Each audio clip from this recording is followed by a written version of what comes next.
There's that beautiful Rareware logo just bouncing all over the place.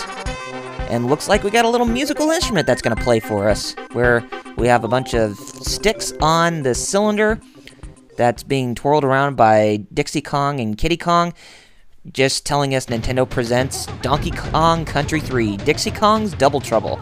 So yes, hey everybody, it's Double RPG here, and welcome to another Double RPG Let's Play live commentary episode, where this time we are going to get on with Donkey Kong Country 3 on the Super Nintendo, which of course is Dixie Kong's Double Trouble.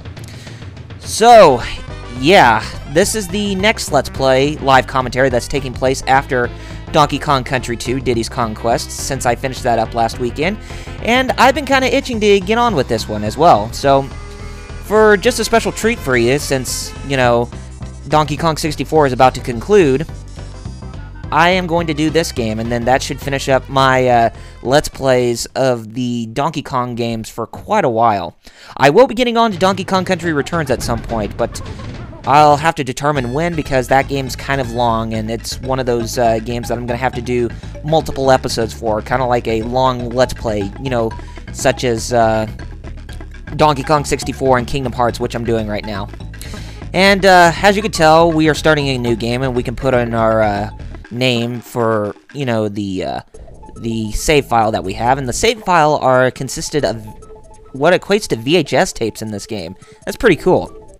Okay, we start off the game here, and here we are at Wrinkly's Cave, or Save Cave, and yeah, it's the same Wrinkly Kong from Donkey Kong Country 2, and she said that she found that she's came here to relax, as she retired from Kong College in the last game because the Kremlings were giving her too much trouble. And we come to her first because this is where we can save our games most of the time. Or every time we find these caves, we can save our game. So yes, she's going to help us. But she also has a different use, but I will be getting into that very shortly. But I'll tell you what that is once we find it. Okay, we leave out of here and we go over to Bazaar's General Store. Now, this is the introduction of a member of the Brothers Bear. Basically, it's a bear of the Brothers Bear clan. Basically, they are pacifistic bears who like to help out. Some of them can be ill-tempered at times, but they are kind-hearted people by all means. And since we're at Bazaar's General Store, he is selling a seashell as well as a mirror, and we cannot even obtain them yet because we don't have any bear coins, which takes over the banana coins from Donkey Kong Country 2. And let's go into Funky's Rentals now. So yes, this is Funky Kong going to help us out in this game again, but he has motorboats he's going to be giving us, or giving us boats as a mean for transportation to get through the Northern Hemisphere, which is the main area of Donkey Kong Country 3 that we're taking care of after Crocodile Isle. So yeah, so this is what Funky's job is throughout all this game, is to provide us with means of transportation. So it's not like we have to pay him money to get access to the, you know, the different worlds or whatever, because everything's a bit more non-linear in this game, as you could tell from, you know, traveling around the world here. Okay, this is the introduction of a banana bird cave. As you can tell, we have a little game of Simon Says going on that we need to input the correct buttons in the correct order, and we can save the banana birds. And these little creatures will go back to Wrinkly Kong at Wrinkly's Save Cave, as she can use them for company. So yeah, that was the little thing that was also interesting about Wrinkly's Save Cave, is that every time when you go there, you will always see banana birds coming by, or coming into her cave to give her, you know, some company.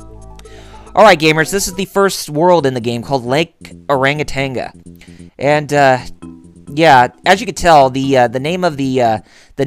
as I said before, the name of the world in this game is called the Northern Hemisphere, or the main overworld, because how the story of Donkey Kong Country 3 goes is that after Donkey Kong Country 2,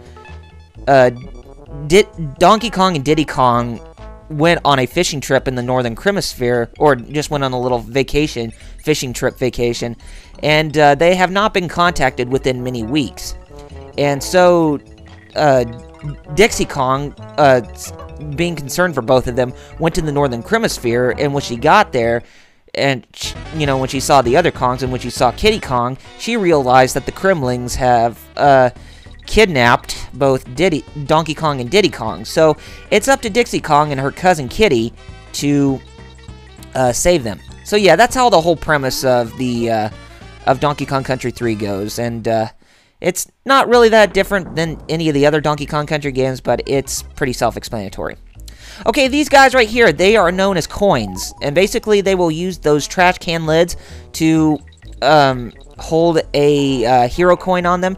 So that way you need to use the metal barrels or the metal barrels in order to, you know, to defeat them, because they won't take any hits if you try to, you know, stand on them, as you'll just ricochet off them.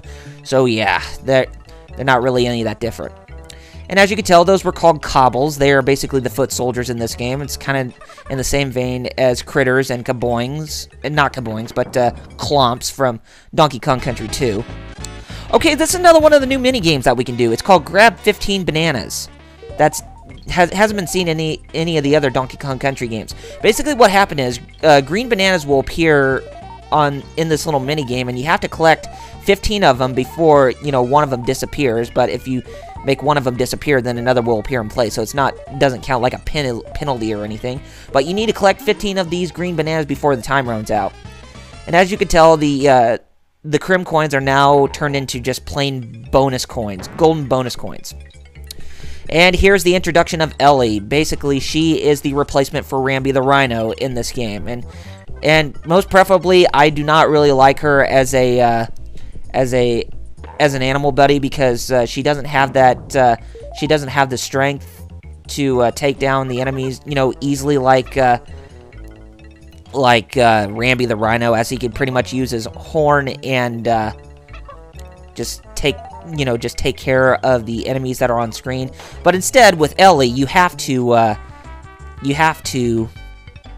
use her trunk to pull barrels toward her trunk and suck up water with her trunk, so that way she can squirt enemies with water coming out of her trunk, or shoot barrels that come out of her trunk when she holds onto them. But yeah, but at least you can step on some enemies that are not, you know, they're not very stingy, like the zingers or the buzzers or whatever. I think that's the name of the zingers that are within this game, called the buzzers, or the buzzes, because they are mechanical. And this game does have a bit of a mechanical theme to it, or a steampunk theme a little bit, especially with one of the worlds that involves, you know, technology and whatever, or mechanics. But yeah, those are the buzzes. They basically look like the zingers, but they're all mechanized. I think we want to go up here, because I think that's where we can find a bonus stage barrel. Actually, I don't think so, but yeah, I didn't think it was. But we'll come back to that other way later, because that was the other way that led to the bonus stage barrel. So, and also, speaking of rhinos, I just found out today off BBC, the website for BBC, is that the western black rhinos in Africa are now officially declared extinct. And I was like, oh, really? That's shocking. But yes, black rhinos, western black rhinos no longer exist in this world, as they are now officially extinct from mankind. And it's pretty sad, too. It's just sad when you have, you know, poachers just trying to kill them instead of having people, you know, preserve them to make sure that they are an ongoing species. It's kind of the same thing how I feel bad about those wolves during the 1800s in Japan, when Europe or whoever, when the English came over and just pretty much eradicated them. It's pretty sad. But yeah, black rhinos no longer exist in this world, and I am not a happy camper. But oh well, what can you do? But anyways, we're gonna continue on where we left off here, and we pretty much went through that bonus stage, and as you can tell, a lot hasn't changed from Donkey Kong Country 2. It pretty much maintains the same basis of gameplay, but there are a few noticeable differences, like the new animal buddy, as well as what else do they have? As well as the non-linearity of the world map. Oh, we actually want to come this way because there's a coin right there. And how we do this is we do this. Whoops, we don't want to do that. There we go. Because that will just come back and hit that coin right there. You want to make sure you hit the coins when they have their backs turned from the metal barrels, so that way they can get hit. Because if they protect themselves from the metal barrels, that way they will they can't get hurt. So yeah, as you can tell from that flag right there, we don't have all of the bonus stages completed within this level. So we're gonna go take care of the other one right now. And then after that, we'll leave this level. And it's pretty much the same with every Donkey Kong Country game. You beat a level, and if you come back to it, you can easily escape after you press start and select. One right after the other. Okay, so let's go ahead and have Dixie Kong around this time. And Kiddy Kong is pretty much a brute character, kind of like Donkey Kong is, but he's pretty fast like Diddy Kong. So if you want to get some speed, then be my guest with him. But he has a good heart. Okay, let's okay, very good. And we can get an extra life right here. Very nice. So, yeah, how's everybody doing? Hope all of you are enjoying the game Elder Scrolls V Skyrim. Now, personally, I have not even rented it yet or picked it up to play it, but I just have to know, what do you all, for those of you who have Skyrim, what do you think of it? I mean, I've been kind of thinking about wanting to play it, but I kind of held off from, you know, checking it out because there were some other games that kind of interested me at the time, like Skyward Sword still interests me. But do you guys think that Skyrim is actually a really good game? Because I have played Elder Scrolls 4, but I kind of lost my interest noting, you know, the game being heavily non-linear without any, you know, straightforward path. Or I could be wrong about that, but it's just that the game was so big that I just couldn't even get into playing it a whole lot. So yeah, I'm kind of having to resort to something else that's different. I mean, well, not only that, but it's just that those types of games are not my cup of tea when they're that heavily non-linear and when they're that extremely dark. But Skyrim actually catches my interest a little bit more in terms of like the direction that it goes for.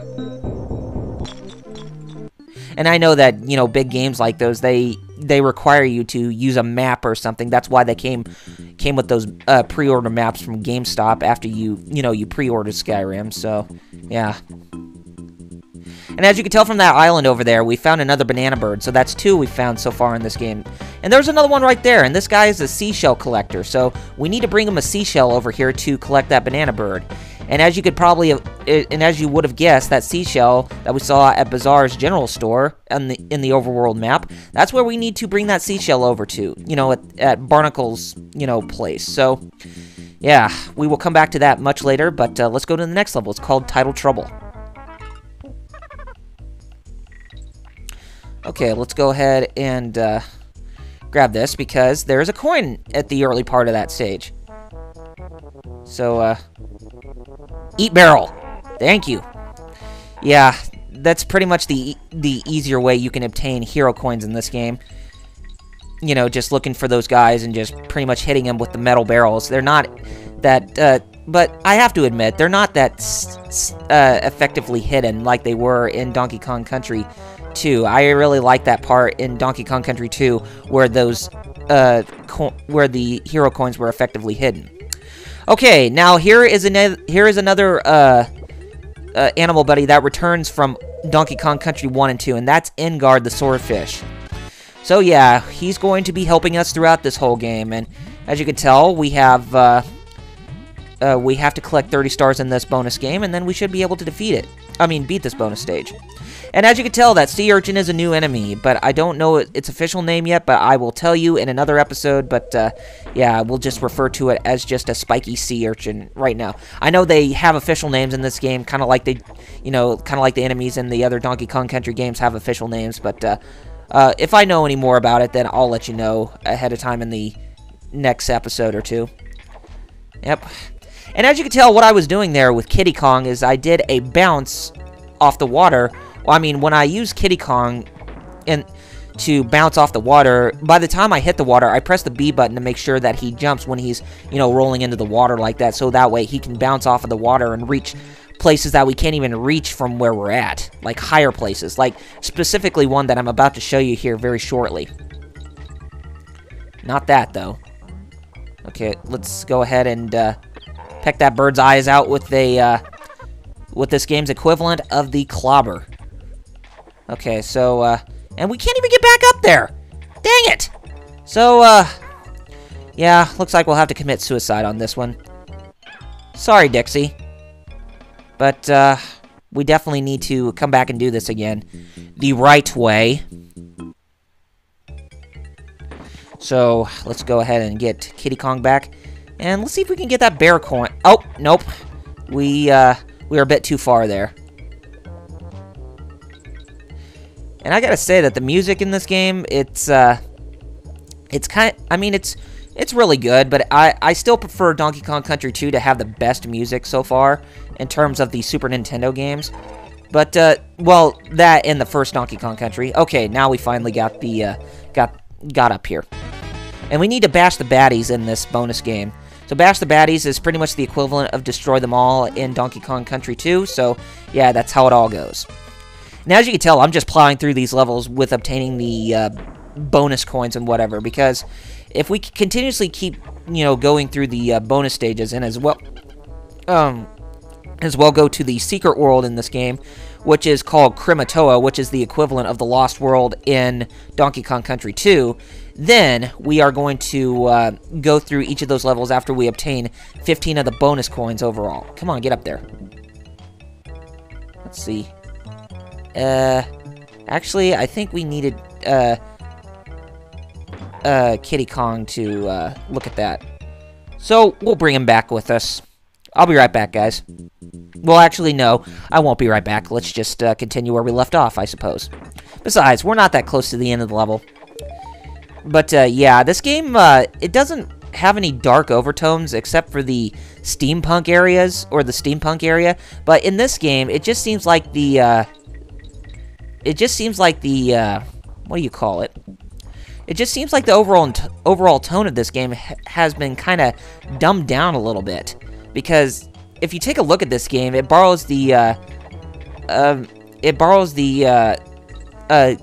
some of the climates that were introduced in Donkey Kong Country, like the Northern Maritime and the continental climates or whatever, because there's a bunch of forest here. You don't hardly see any jungles, but you see more of what equates to what's possibly like, you know, Lake Tahoe or whatever, you know, something like a mountain lake or something.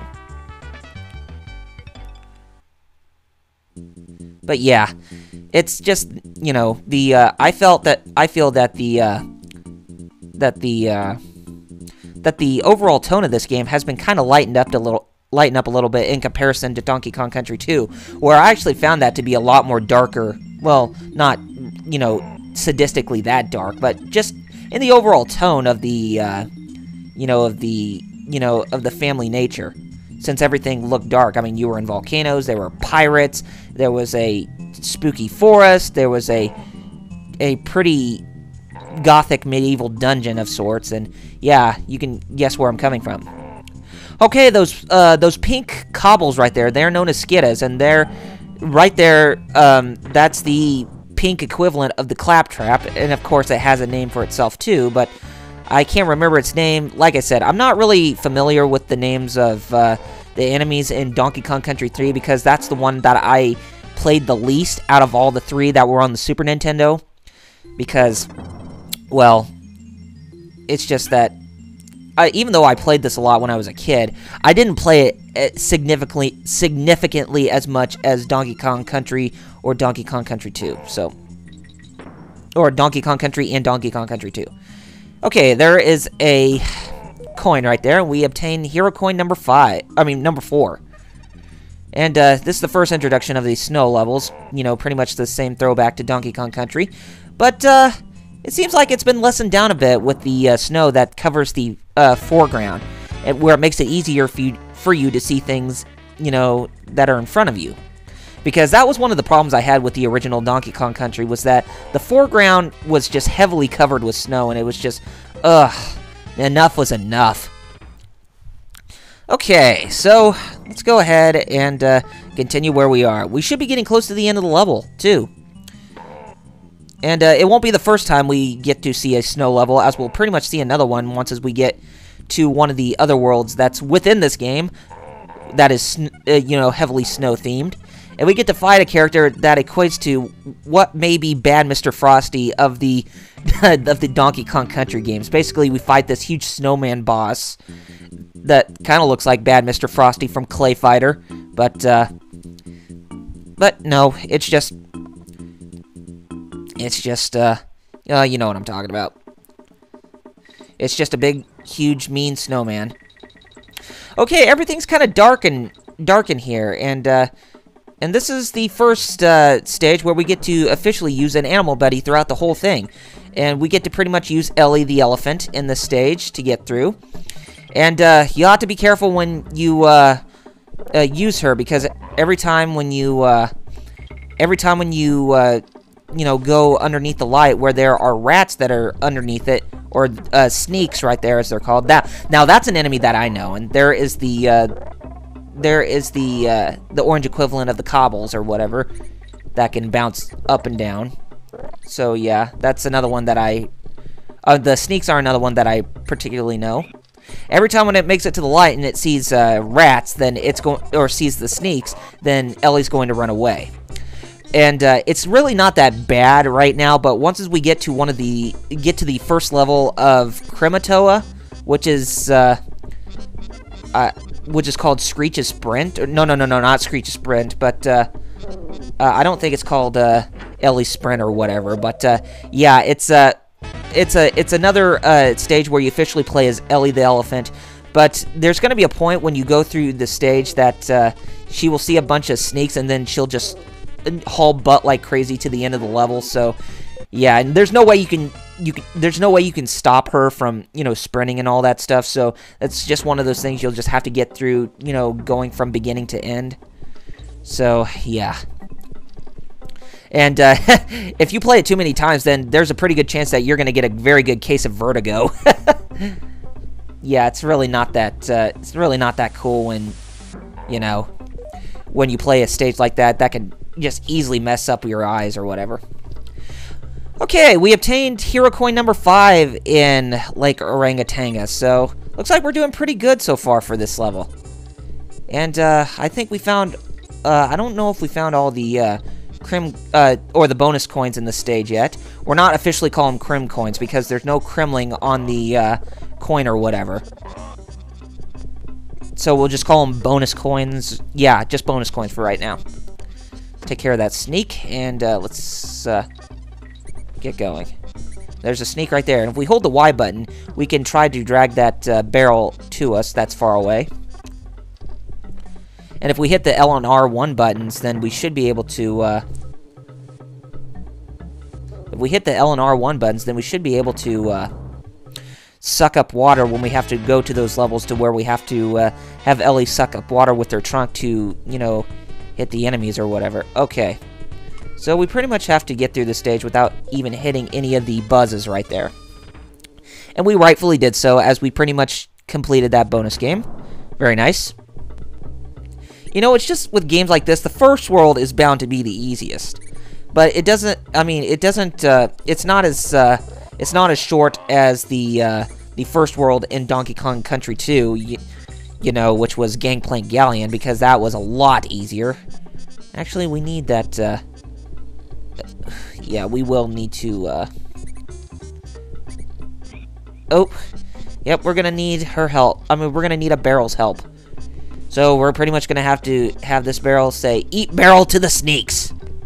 So, roll it! Okay, very good. Alright, we made it to the end of the stage, and we have completed all the bonus stages in this level too, so very good. So we pretty much completed every stage in this world fully, so all that's left is to go to the boss stage. But first things first, we go to Swanky's Sideshow, which is the equivalent of Swanky's Bonus Bonanza, but instead you earn banana bunches and bear coins every time when you participate in the 3 mini games that he has. But the 3 mini games are mostly the same thing, but with different rules. But I will tell you all about it once we get inside the place. And Swinky's giving his grand speech of an announcer to, for us to play this, play the bonus games.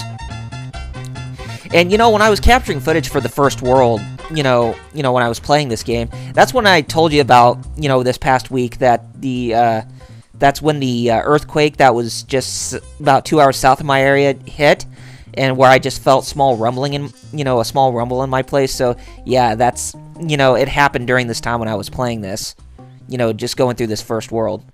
Okay, now as we play this game, we use the A button to hit the target, so that way we can make sure that the Kremling targets are hit. But the first world is not that bad if you know what you're doing. Okay, come on, get the next one.